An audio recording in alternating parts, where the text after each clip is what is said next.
mau bikin event amal, ya kan, ngundang musisi, nggak dibayar lagi. Banyak juga yang ngeluh itu kan. Sebenarnya itu dibayar 2M mereka. Ya makasih. Makasih mas. Gitu. Walaupun saya sebagai driver ojol, saya merasa bahwa saya masih bisa untuk kebutuhan pangan itu saya masih bisa. Nah ini menarik nih. Kalau kita ingat di awal-awal pandemi itu banyak orang nyumbang buat ojol. Nah betul. Nah justru sekarang Ari berpikir lain nih ya. Ojol setidaknya masih kerja.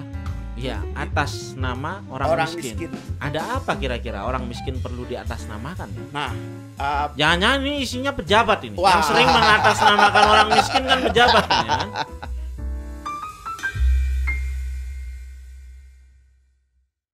Halo my friends, atau kalau di bahasa Bali itu halo timpal-timpal. Wah, ketemu lagi bareng saya nih, Gesterai. Kita di acara podcast Bali ya. Jadi nggak banyak ada podcast di Bali, paling hanya belasan. Tapi kita ada di podcast gitu aja. Yang mau tahu acaranya apa? Nah itu nanti kita bicarakan. Saya undang beberapa orang yang menurut saya sangat penting ya bagi keberlangsungan kita di dunia ini. Gitu. Terus kita ngobrolin apapun yang kita mau.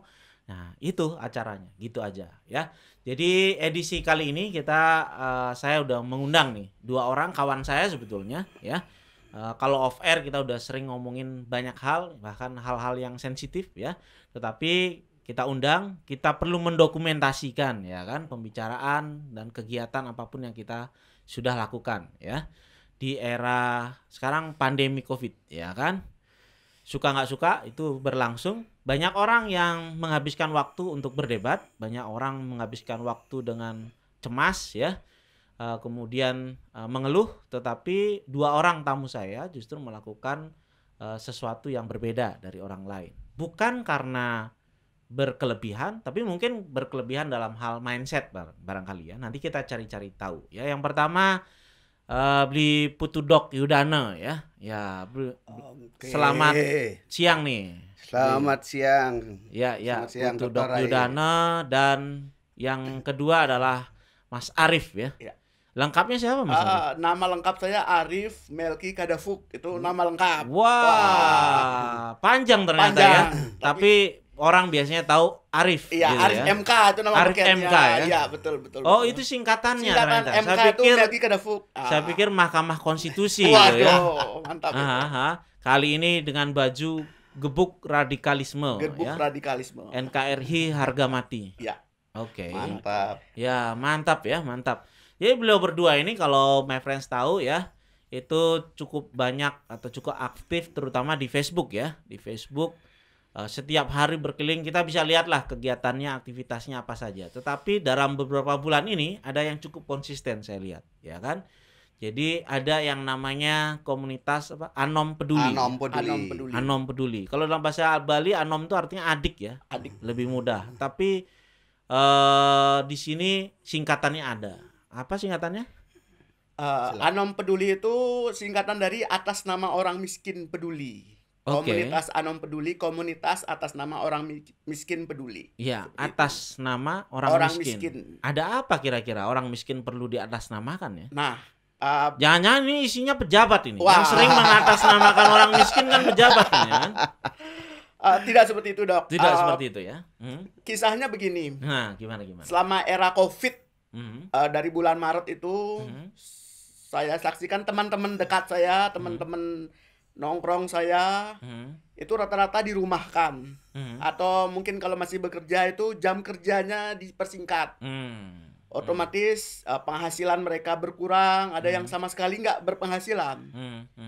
Sedangkan saya, walaupun saya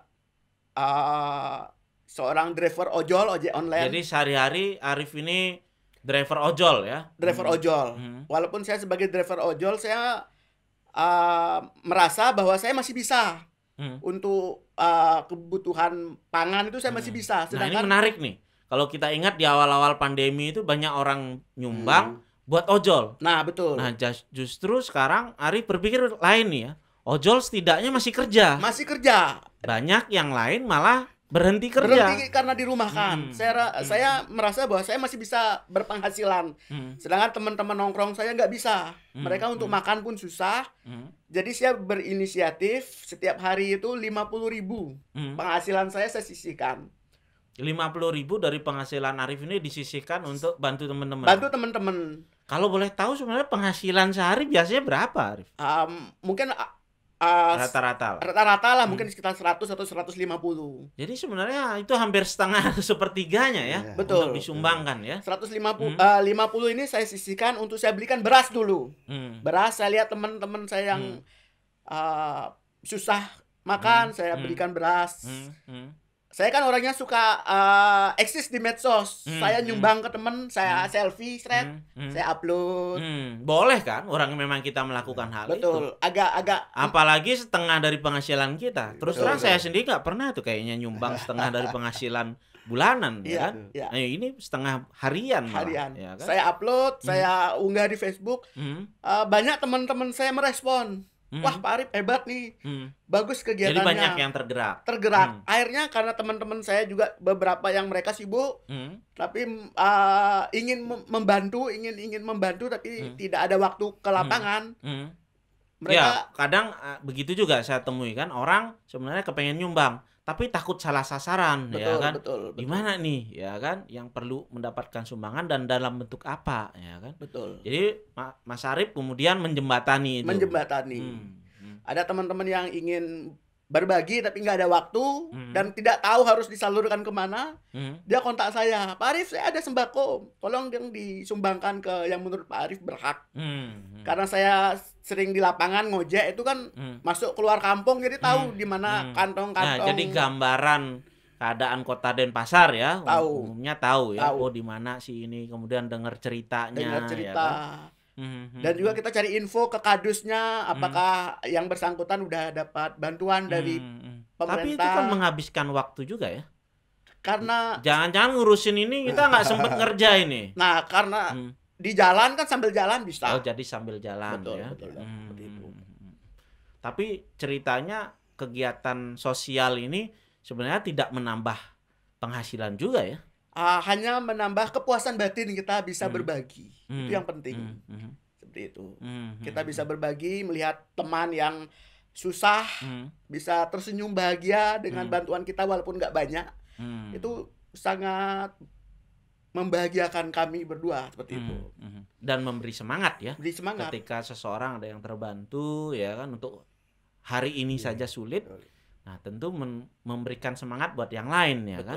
Betul. Ya. Nah, kalau Arif ini backgroundnya adalah driver ojol gitu ya. Nah, siapa sebetulnya Putudok Yudana ini? Saya lihat cukup banyak nih ya kan, kalau kita pantau ya akun media sosialnya ini dari level pejabat ya kan, pemimpin daerah sampai musisi saya lihat ada ya kan, sampai siapapun rasanya kok kenal gitu. Kalau saya add friends itu mutualnya banyak dan dari berbagai macam latar belakang. Nah kan, sebenarnya siapa Putudok Yudana? Oke, terima kasih atas waktunya Dr. Rai. Jadi saya sedikit memperkenalkan diri. Kalau nama asli saya itu Putu Yudana. Putu gitu. Yudana. Ya. Jadi kalau kita buat FB dengan nama Putu Yudana, begitu banyak muncul nama yang sama. Ini pasaran ya. Ya, pasaran. Jadi kita termasuk buat yang Raja Buddha itu ya. Nggak bisa yang di Dramakong, Yudana, ya. Almarhum. Jadi saya buat Putudok itu supaya mesin pencari di FB itu gampang mencari. Hanya ketik Putudok hanya ada satu nama yang muncul, yaitu akun FB milik saya. Ya itu aja awalnya. Kenapa Putudok? Dokter atau apa nih? Bukan. Jadi sejarahnya itu lucu sebenarnya, sederhana, lucu. Saya tinggal di Jalan Kenyeri, Gang Tunjung nomor 15. Jadi kita dulu rumah orang tua saya itu paling pojok di tengah sawah. Tengah sawah, hanya sendirian. Jadi rumah mewah ini ya, mepet sawah ya. Mepet sawah. Jadi pakai AC lah, angin cari sana. Ya. Jadi jadi karena di keliling sawah banyak ada suara kodok malam hari. Jadi panggilannya sebenarnya kodok ini. Kodok. Jadi kalau saya di rumah sakit teman manggil tudok dikira dokter saya. Jadi salah sangka. Padahal rumahnya karena banyak ada dikelilingi kodok-kodok tengah sawah. Jadi itu awalnya. pikiran saya ketika baru kenal, saya pikir wah ini karena ya kan sering meliput ya kan jurnalisme warga nih, Dok ini dokumentasi ternyata Dok ini ya. Oke. Baru banyak yang tahu sebenarnya. Ya, saya mau tahu nih kenapa memilih nama atas nama orang miskin. Ini menarik ini ya. Menarik ini nama ini. Jadi begini, saya sebenarnya pekerjaan inti saya fotografer. Fotografer. Saya juga pemilik sebuah studio foto. Kemudian saya juga hobi touring sehingga saya sering menjadi tour driver juga. Di saat kita sedang motret, kita ikut tour driver. Kemudian kita dipercaya juga sebagai rekanan di Pemkot dan DPRD sehingga saya sering meliput event-event pemerintah di sana. Kemudian saya tahu Anom Peduli pertama kali dari Facebooknya Pak Arif. Ya, jadi Pak Arif ini ya. Pak Arif ada kegiatan Anom, saya tanya Pak Arif apa sih Anom Peduli. Jadi dikisahkanlah bahwa Anom Peduli itu muncul karena pertemuan makan siang Pak Arif beli Indrawan, mereka basisnya Harley Angels. Jadi Harley Angels. Basis Harley Angels band lawas. Jadi ketemu di warung Tresni. Kemudian bersama Iwan Darmawan, sahabat lama, fotografer juga, wartawan juga. Mereka ketemu bulan Maret. Nah, sedangkan saya itu awal-awal pandemi. Saya bulan Maret masih aktif di Brother Rock Community, kita masih ngadain konser. Beberapa tempat, tanggal 15 Maret saya ingat di Bose, tanggal 17 Maret di Warung BK. Masih aktif itu. Masih aktif. Setelah 17 Maret terjadilah COVID ini. Iya. Nah, jadi langsung cut semua ya. Jadi di Warung Tresni pembicaraan itu rame, banyak masyarakat mulai mengeluh mengapa tidak ada bantuan dari pemerintah. Padahal mungkin saat itu pemerintah sedang berproses. Siapa yang baru berencana. Nah, untuk mengatasi keluhan teman-teman itu timbullah ide pribadi Arif Indrawan dan Iwan Darmawan untuk mengeluarkan mereka pertama iuran pribadi. Jadi dapat 3 teman aja dapat 3 paket, 5 paket dibagikan ke warga. Pak Arif rajin nge-share ke Facebook. Saya baca, wah kok ini bagus juga, kita bantu teman dengan urunan dari uang teman-teman juga. Jadi saya minta teman ke teman. Jadi saya ikut bergabung ke Anom Peduli mulai April. Ya, jadi Pak Arif Maret berdirinya, saya April bergabung. Jadi kita bergerak bersama-sama membantu warga. Nah, selama ini nih, ya kan? Jadi udah dibagikan berapa tuh kayaknya? Kurang lebih Ribuan dari kayaknya. data yang saya punya itu kurang lebih sudah 1.300 paket lebih. Paket sembako ya biasanya. Bukan paket sembako aja, paket sembako, ada buku LKS, buku tulis. Saya pernah lihat popok bayi juga, pampers, sepatu juga. Kayaknya makin lama makin banyak ini jenisnya ya. Nah, itulah karena mungkin karena viral di media sosial. Nah, itulah pentingnya kalau viral di media sosial, ada orang-orang yang terpanggil untuk membantu, terpanggil untuk ikut berbagi. Kadang-kadang mereka mengkontak kita. Kadang-kadang ada kawan yang di Facebook itu kita tidak akrab. Say hello nggak pernah. Cuman friends saja ya, tapi kok nggak pernah kayak ngikutin, nge-like juga enggak, komen enggak, tiba-tiba dia inbox. Pak Arif, ada nomor rekening. Atau Pak Arif, ada ke rumah saya siapin popok dan susu bayi. Sangat bersyukur. Ya tergantung yang kita upload ya. Kalau ada orang butuh popok, ya yang diharapkan nyumbangnya seperti itu. Betul. Iya. Ya, tapi ini kan komunitas ya. Kadang-kadang ada juga orang jahil ya. Kalau kita niatnya baik, kadang-kadang tanggapan orang nggak semua baik. Pasti ya. Nah, maksudnya kadang-kadang ada juga kan yang apa namanya, kemudian mulai nanya-nanya, ya kan, gatel. Yakin nggak nih? Ya kan, jangan-jangan dipakai nyari kerjaan nih. Yakin nggak kalau nyumbang nih ke Anom Peduli ini bakal sampai? Ya kan, jangan-jangan Pak Aris sama Pak Putudok nih yang habiskan. Misalkan begitu kan. Betul. Gimana? Pikiran seperti itu mungkin ada di tengah masyarakat, tapi kita bisa mengcounter dengan transparan. Sumbangan-sumbangan itu baik dalam bentuk barang, dalam bentuk beras, buku atau apapun, kita upload di media sosial. Jadi ada dokumentasinya. Ada dokumentasi. Seperti itu. Ya. Nah, ini satu lagi nih sama Pak Arif ya, sebelum kita ke Pak Putudok ya. ini terakhir kita lihat nih diskusi kan, bagaimana kemudian orang menyalurkan bantuan. Ada penelitiannya. Betul. Jadi bansos, termasuk bansos pemerintah itu tidak kemudian menggunakan bahan yang diproduksi oleh lokal di sana. Betul. Jadi dari luar daerah, ada berasnya dari luar daerah dan sebagainya. Jadi penjual ataupun produsen yang di lokal sini nggak mendapatkan manfaat dari bansos. Nah, kalau misalnya barang-barang ini ya, sembako dan sebagainya, itu dibeli dari mana? Itu rata-rata buatan dalam Bali sendiri. Itu seperti beras Bali, kita ada. Dan kita beli di warung ya? Di warung, bukan di supermarket. Bukan, kita di warung-warung atau waralaba ya. Bukan di warung-warung kelontong. Telur seperti itu kan, itu memang produksi lokal Bali. Dan itu untuk perputaran ekonomi ya? Betul. Oke.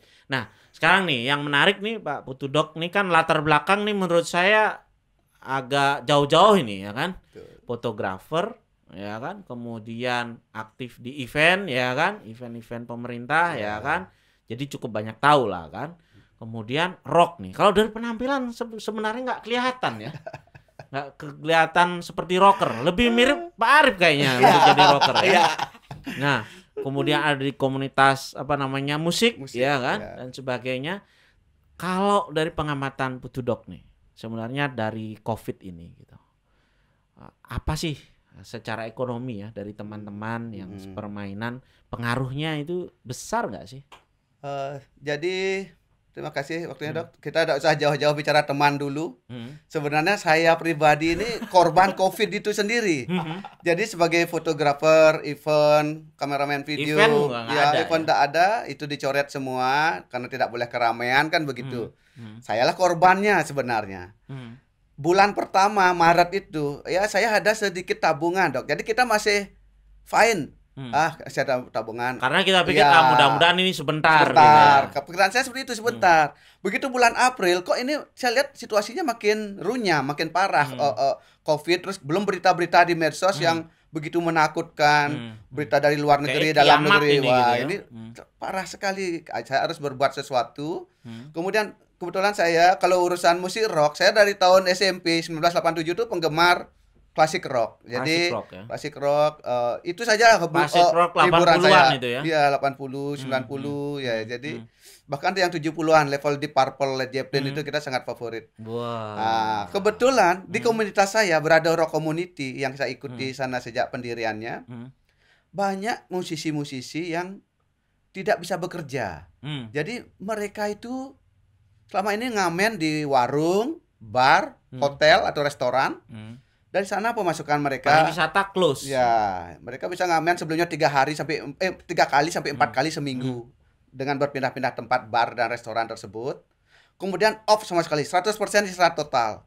Dan sebagian mereka adalah anak kos. Jadi saya dulu terus terang saya juga tertipu. Teman-teman saya itu saya ketemunya di stage, di event, pakainya jaket kulit, sepatu Ciko. Megah lah, bawa gitar mahal. Ternyata setelah kita mendalami persahabatan tersebut, banyak yang masih kos. Itu hanya untuk show sebenarnya. Itu tuntutan showbiz saja. Mereka harus tampil seperti itu untuk bisa bertahan hidup. Jadi begitu COVID, baru ketahuan kelihatan sebenarnya. Kesulitan bayar kos, kesulitan sembako. Nah, kita dengan Anom Peduli bergerak mengumpulkan bantuan dari teman-teman. Saya khususnya banyak dibantu oleh alumni, teman-teman alumni dari SMP, dari SMA. Kemudian ada beberapa sahabat yang jadi anggota DPR. Nah, kebetulan kita dulu juga jadi staf DPR RI, jadi banyak kenal teman-teman DPR, ya dibantu juga. Saya belikan sembako sama Pak Arif, kemudian kita data. Mana teman-teman kita yang belum dapat bantuan, terutama belum dapat bantuan BLT dan BSD dari pemerintah. Itu kita utamakan dengan paket sembako dulu. Dan kalau memang kondisinya yang kita kategorikan termasuk parah, kita kasih berulang kali, tidak hanya sekali. Jadi kita kasih berulang kali. Yang punya bayi kita kasih pampers. Donatur-donatur kita kebetulan dengan membaca di Facebook kegiatan Anom Peduli, mereka inbox messenger ada ngasih pampers, susu bayi, bedak bayi, ada ngasih bawang putih juga. Selain pokoknya apa yang mereka miliki lah ya. Boleh ya. Jadi tidak semuanya mereka sebenarnya orang kaya atau orang mampu. Banyak yang hanya seorang ibu yang hanya kerjanya sebagai penjahit, terima orderan masker. ibu tersebut bisa menyisihkan. Jadi karena ibunya minta anonim tidak disebut. Jadi yang nyumbang ini sebenarnya bukan orang-orang kaya juga ya? Bukan, banyak teman-teman alumni yang ya masih bisa berusaha dan ada penjahit sederhana yang membuat masker, dia sisihkan keuntungan. Satu hari misalnya 5 masker, begitu ada 30 masker kita ditelepon, oh itu saya ada bisa sisihkan 30 masker. Oh, jadi dia buat pesanan ya kan, kalau ada lebih tetap dia buat, dia sumbangkan ya. Betul. Kemudian ada juga penyumbang kita itu memberikan dalam bentuk barang. Jadi yang datang itu beberapa paket sudah jadi. Kita tinggal mengedarkan. Semua bantuan kita foto, penerimanya kita foto, tapi untuk diupload ke Facebook wajahnya saya tutup. Jadi yang perlu kita laporkan sebenarnya ke para donatur adalah sumbangan mereka sudah sampai. Jadi bukan wajah orangnya ya.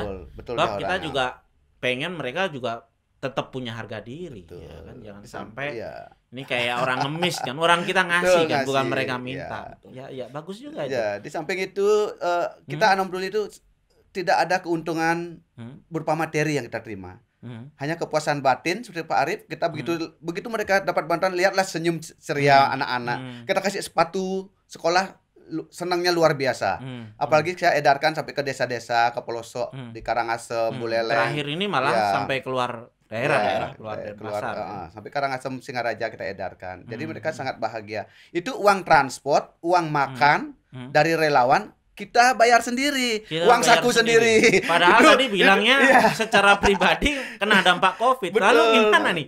Saya mau tahu nih ya secara pribadi ya. Maksudnya dulu adalah ya kan pekerjaan ya kan, event-event dan sebagainya. Sekarang close. Itu aja kita udah penghasilan menurun ya kan.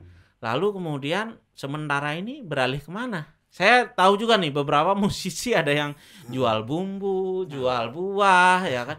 Kalau Putu Dok gimana nih sementara ini? Saya sendiri juga beralih drastis 180 derajat untuk biaya hidup dan menghidupi keluarga. Itu saya jadi distributor jus buah asli. Jadi ini pun ketemunya tidak sengaja. Saya ngumpul sama teman-teman alumni di sebuah warung makan bersama. Kita ngobrol ngalor ngidul, ketemu. Saya jual jus gini, jusnya kayak apa? Saya coba dulu. Loh kok enak ini? Dan bisa tahan 2 minggu setelah dibuka karena tanpa bahan pengawet. Ini bisa saya jadikan momen untuk menghidupi keluarga saya. Saya bilang, "Wena, aku pingin dong jadi juga menjual jusnya kamu ya." Oh boleh, yuk silakan. Jadi mereka sangat senang kita ikut bergabung sebagai resellernya. Jadi kebetulan saya teman-teman yang dokter yang kerja di rumah sakit, poliklinik banyak membantu, termasuk Dokter Rai juga nih. Jadi pelanggan setia jusnya. Iya, dan teman-teman musinya tadi bawa nih ya. Jadi ada jus ya. Ada jus buah yang tahan ya karena asli tanpa pengawet, dia tahan sampai 2 minggu ya kan. Jadi itulah kemampuan survive orang itu ya. Jadi sementara bisa bertahan dari itu jual jus, kemudian untuk Anom Peduli kita untuk kebahagiaan batin aja, membantu sesama dengan bantuan yang diberikan oleh para sahabat semua, baik di Facebook. Jadi kita tidak ada maksud nyinyir, kok bantuan diupload di Facebook dipamerin, bukan pamer. Kita dapatnya dari pemilik akun-akun Facebook sahabat kita itu, ya kita umumkan di Facebook bantuan mereka sudah sampai supaya donatur itu bisa membaca, melihat langsung. Akuntabel, ya kan, akuntabel biar enggak mereka udah korban segala macam dibilang aneh-aneh ya kan. Mereka ngasih 10 atau 20 atau 30 paket. Ya, yang menerima 30 orang, 20 orang. Ini loh ada orangnya dan sudah sampai. Dan itu yang membuat donatur suka bahwa bantuan mereka benar sampai, sehingga ada yang sampai berulang kali. Saya punya bos seorang anggota DPR RI sampai berulang kali mensupport kami di Anom Peduli ya. Di teman-teman alumni juga begitu percayanya, berulang kali mereka ikut membantu walaupun sedikit-sedikit kan banyak orang. Banyak teman di alumni ya ngasih ada 200, ada 300, ada 500, bahkan ada 1 juta kita bagikan. Iya. Karena saya perhatikan juga ada fenomena juga cukup banyak juga yang melakukan seperti ini tapi sambil maki-maki ya kan. Kita nggak ada yang mau peduli ya kan. Pemerintah di mana atau Anda kok nggak mau, dan artinya itu semi kayak meres juga ya ininya ya kan. Ya betul. Itu tetapi kelihatannya yang saya pantau dari Anom Peduli kan, kita pokoknya kasih. Bahkan saya kadang-kadang bingung ini dapatnya dari mana. Selalu ada saja ya kan. Dan ini bukan sekali 2 kali sebenarnya. Beberapa orang kan membutuhkannya harus berulang, Berulang, sebetulnya, ya kan, dan sebagainya. Dan saya lihat berbagai macam momen ya, ada yang kebakaran, Betul. ya kan, bukan hanya semata-mata selama COVID ini gitu ya. Betul. Jadi menarik nih, ya kan. Salah ketika di mana semua orang memilih untuk mengeluh, di mana banyak orang memilih untuk putus asa, ya kan, kemudian banyak memaki-maki, ya kan, keadaan, ya. Padahal keadaan nggak berubah kalau dimaki-maki, ya kan. Nah, kita justru melakukan sesuatu, ya. Mudah-mudahan kita berharap banyak orang, ya kan, yang meniru atau melakukan hal-hal semacam ini, ya. Betul. Itu. Nah, jadi menarik nih, ya kan. Hari ini kita membahas soal bagaimana orang-orang yang mustinya, ya kan, kebanyakan orang dengan latar belakang seperti Pak Arif, Pak Putudok Yudana ini banyak yang memelas ingin mendapatkan bantuan, ya kan, dapat BLT apa, tetapi justru mereka menjembatani, ya kan, ada masalah di komunitas, mereka punya teman-teman juga yang punya mindset berkelebihan, ya kan, kemudian mereka menyambungkan hal itu, bahkan sebenarnya berkorban juga karena uang bensin, uangnya nggak ada, ya kan, belum lagi masih ada yang berprasangka buruk, ya kan, terhadap kita, ya kan. Nah, itu godaannya banyak. Padahal kalau diem aja juga ada yang ngomongin kok, ya kan, apalagi melakukan sesuatu, ya kan. Tapi saya ingin mengenal nih secara pribadi, ya kan. Jadi my friends ini mungkin kalau lihat dari berbicara nggak banyak tahu ya. Pak Arif ini juga difabilitas fisik ya. Betul. Jadi folio ya. Ya folio karena waktu usia 3 tahun itu saya terserang folio. Mungkin karena orang tua zaman dulu kan tidak mengimunisasi anaknya. Jadi saya kena folio usia 3 tahun seperti itu. Jadi kalau saya jalan tuh agak pincang sedikit seperti itu.